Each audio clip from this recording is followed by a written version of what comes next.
Good evening. Matt the Goblin Viper here, smoking in my Peterson Army Mount Model 999. I'm smoking some King's Ransom, Rich Dark English by Ken Byron. This one is from April 2020. Got some age on it.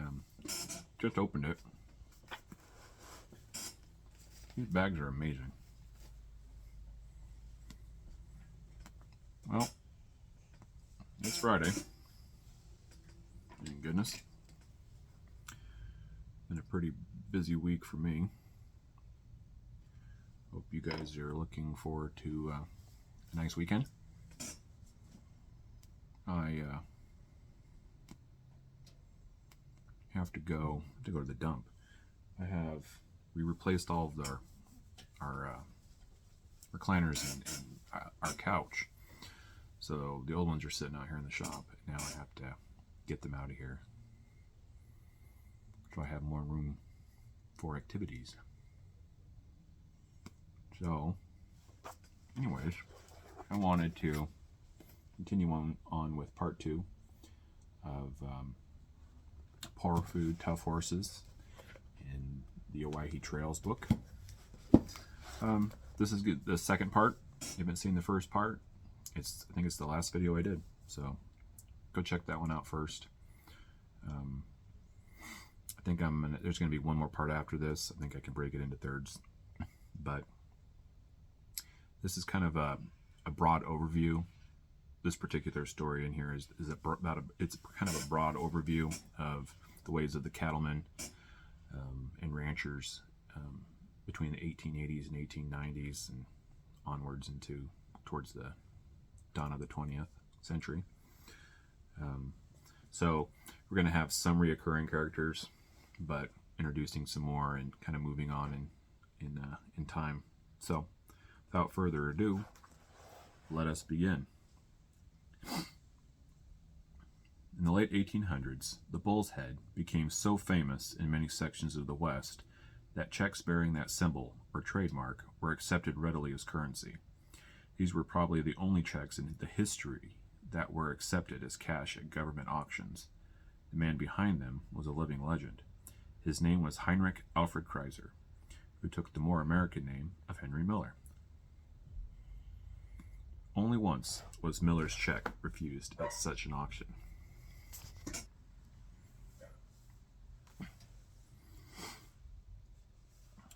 Heinrich Kreiser was the powerful partner and the main force of the legendary Miller and Lux Cattle and Meat Company based in California. The owners boasted they could drive cattle from the Mexican to the Canadian border and sleep every night on their own land. Henry Miller and Charles Lux, another butcher, were a well-balanced partnership of the butchering and retailing.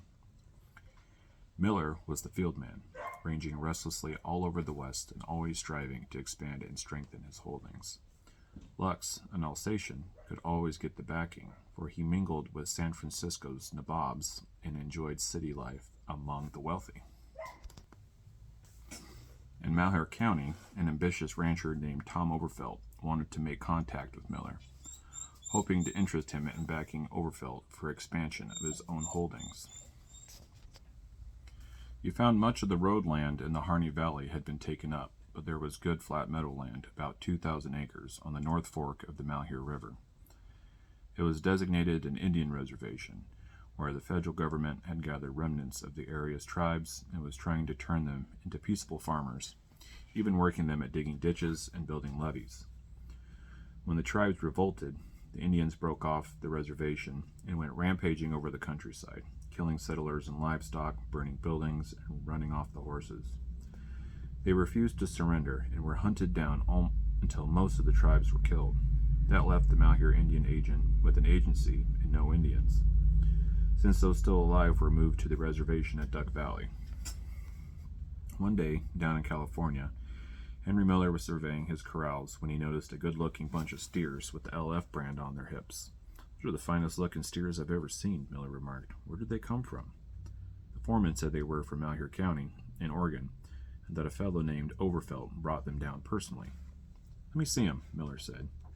Overfelt confessed later that he had brought down those cattle for a purpose. He knew Miller would spot them. Describing Malheur County in glowing terms, Overfelt said that he needed money to buy more land and that the rich agency area would likely soon come up for public sale. If they didn't have the funds to buy it, that fine cattle land would be broken up for settlement. The settlers will not make it because of the long distance to market, Overfelt added. How do you drive your cattle to market, Mr. Overfelt? Asked Miller. I drive them right down by your Quinn River Ranch in Nevada, replied Tom, quickly seizing the opportunity to bait Miller. Miller said he was leaving next day for Nevada and suggested Overfelt travel along to show him that Oregon country. The invitation was almost more than Overfelt could have dreamed possible. If it is good as you say it is, maybe I can help you, Miller added. They swung north through Fort McDermott to the town of Vail on the Malheur River. Thus far, Henry hadn't been too impressed by what he saw. The land was rough and broken, and there was considerable alkali. There was some good land in the valleys, but the dusty roads curbed his optimism. But as soon as they went through the mountains of the Malheur country, Miller became alert. His excitement swelled. There were many rich valleys nestled in the hills and along the streams over which water could be spread, and there was plenty of water. He was pleasantly surprised upon seeing the ranches that Overfelt had acquired and developed. In this arid country, good crops of alfalfa and hay were growing surrounded by dry hills. Miller had never seen anything quite like it. The Agency Valley was the epitome. Miller saw at once what made Overfelt so enthusiastic, and why this man would travel so far on a gamble to interest one of the West's great cattle kings in such a remote operation. There was water running in the ditches the Indians had dug across 2,000 acres of meadowland. Miller didn't hesitate. He agreed to a partnership with Overfelt. You put in everything you have at what it costs you, Miller said. I'll advance the money, as fast as it is needed to acquire land and cattle. I'll take the cattle at the market as fast as they are produced. You will manage the property up here, and we will divide the profits in proportion to the money we put in. Thus, Henry Miller became a silent partner in the firm of Overfelt and Company. Before returning to California, Henry Miller issued a warning. I can never forget the Agency Valley. It is beautiful and will make a wonderful headquarters. Keep your eyes open, and as soon as it is offered for sale, buy it at any price. I will never forgive you if you fail to get the agency land. Overfelt's growing operation became known as simply the Company. It soon embraced Sylvia's Valley, Drewsy, Warm Springs, Big Stinking Water, Little Stinking Water, Indian Creek, Miller Field, Moffett Ranch, Pine Creek, Otis Creek, Lamb Ranch, Harper Ranch, and many others. Tom continued biding his time, waiting for Agency Valley to come up for bid. It would be the crown jewel of the company's holdings. Tom was working one day in the headquarters office at Trout Creek in Sylvia's Valley when a horse and rider thundered to the door. Moving to the window, Tom saw that the horse was covered with a lather. He would give that buckaroo hell. But the rider cut him short. Mr. Overfelt, I was over to Agency Valley looking for stray cattle and saw a posted notice that the agency ranch is to be sold by the receiver at Lakeview noon tomorrow. Lakeview was 200 miles away, and for a moment, remembering Henry Miller's words, there was a sinking feeling in Tom Overfelt's midsection. Then he was leaping to his roan and shouting to the buckaroos, Lakeview. He spurred the mount into what became the greatest long-distance ride this country has ever seen. Tom had but one day to cover the expanse to Lakeview. He galloped to Burns, through the springs of the Double O Ranch, past Iron Mountain, Skull Springs, through Buzzard Canyon, over Rime Rock Passes, and finally to the timber east of Lake Albert. When he met a rider, he exchanged horses with him. When he saw horses in a corral, he lassoed one, threw saddle and bridle on him, and was off like the wind before the astonished owners could find their voices. But they could tell that this was a man in a hurry, not a thief, and in the tradition of the country, let him go on, knowing their horse would get back one of these days. All night Tom rode. Farmers and their wives could hear them coming from a long distance, shouting for a horse, the hooves of the mount pounding a staccato rhythm along the floor of the desert, under the starry sky. Children leapt from their beds as occupants of the farms obliged him, getting a mount ready and then trying to give him some food.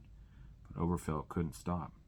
Time was running out, and now the sky was growing light behind him on the eastern rim. The final leg of the trip was down a precipitous grade into the village of Lakeview. Tom dared not press the horse too hard. A fall, an injury, and the pony might not get him there in time. The gap was closing, but so was the time, pushing hard on 12 o'clock. He was worried that his watch might not jibe with that of the land office. In a final spurt for the finish line, Overfelt spurred the tiring horse into Lakeview at a pace that brought people popping from the buildings. Overfelt hauled up before the land office, the horse still in fair shape, but breathing hard. He leapt to the ground and smashed through the door. It was high noon. The receiver was holding up the notice of the sale and puffing on a cigar with the prospective bidders. The men couldn't have been more surprised at a band of attacking redskins. Clear from Trout Creek, they declared. Don't believe it.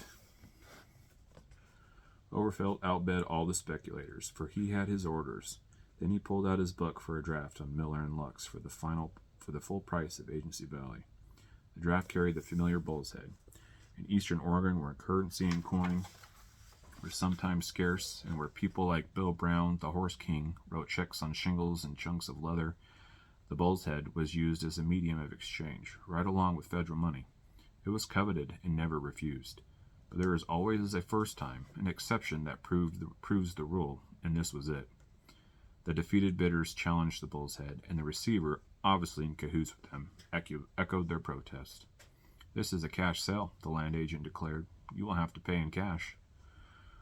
Overfelt was shocked and desperate. He didn't have that kind of currency with him. The other top bidder produced the cash of his final bid, and the land was sold to him. Tom wired Henry Miller immediately. Miller acted promptly, appealing to the commissioner of the General Land Office in Washington, D.C. Miller had the power to demand a quick decision. The commissioner held that these bull's head drafts passed as the currency in that particular part of the country under the conditions that there existed, that the draft was no doubt good and should have been accepted by the receiver, and therefore the sale to the company was confirmed and a patent for the land issued to it. Overfelt could breathe easier, but Tom Overfelt didn't live long to enjoy the fruits of Agency Valley. He was riding a spirited horse one day in 1886 when the saddle turned and he was dragged to death. That ended the partnership, for in settling the estate by Tom's widow, the LF brand and the holdings of Overfelt and Company merged into Henry Miller's vast domain. There you go. Hope you guys enjoyed it. Have a good night.